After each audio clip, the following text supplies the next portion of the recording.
The forgotten voice. He turned on the old radio, and someone trapped inside started screaming. Michael had never been allowed in the attic. His grandmother's rule was strict: never touch the radio. She said it was cursed, that it spoke to people, that it remembered voices. But after she passed away, the house felt empty, hollow. And curiosity is louder than any warning from the dead. So one rainy evening, with thunder shaking the windows, Michael pulled down the attic ladder. Dust puffed into the air as he climbed up, flashlight in hand. The attic was quiet, stale, forgotten. There it was, sitting in the corner. The radio. An antique relic, wooden casing, gold dials, a cracked speaker grill. Something about it felt wrong. Like it had been waiting. Michael sat down, reached out. His fingers hovered over the dial. And then, he turned it on. Static. Loud. Hissing like 1,000 tiny voices trying to speak at once. Then, it cleared. And a whisper slithered through. "Help me." Michael froze. He turned the dial again. Static. Then, "Help me, please." The voice was faint. Female. Familiar. He turned the radio off. Sat in the dark, breath caught in his throat. It's just interference. A signal. Nothing more. But he came back the next night. And the next. Each time, the voice grew clearer. Stronger. "It's so dark. I can't breathe." On the 5th night, it said his name. Michael. He dropped the radio. That voice. It was impossible.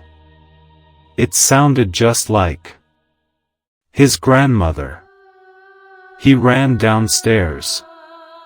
Opened old photo albums. Played voicemail recordings. The timbre.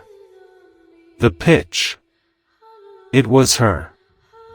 But how? He returned to the attic, heart hammering.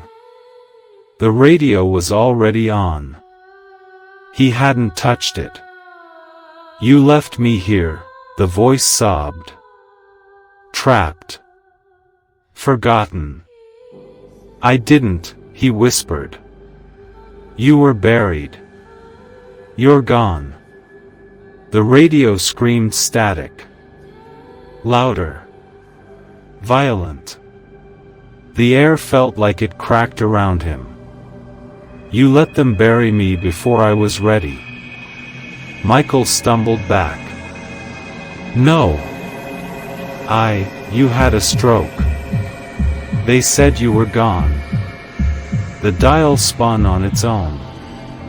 The speaker pulsed. And the voice became layered, multiple versions, overlapping. Sobbing. Begging. Screaming. "Michael. Help. Don't forget me.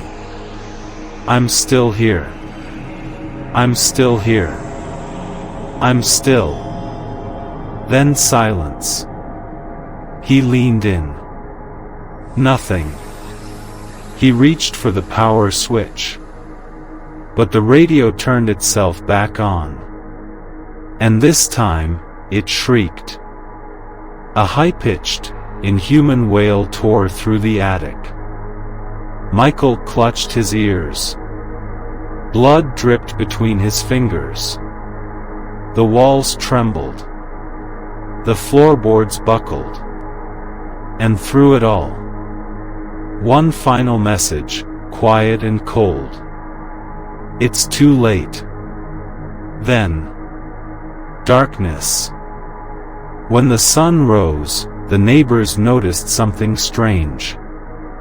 Michael's front door stood open. They found him in the attic, unmoving, ears crusted with blood, eyes wide. The radio was gone.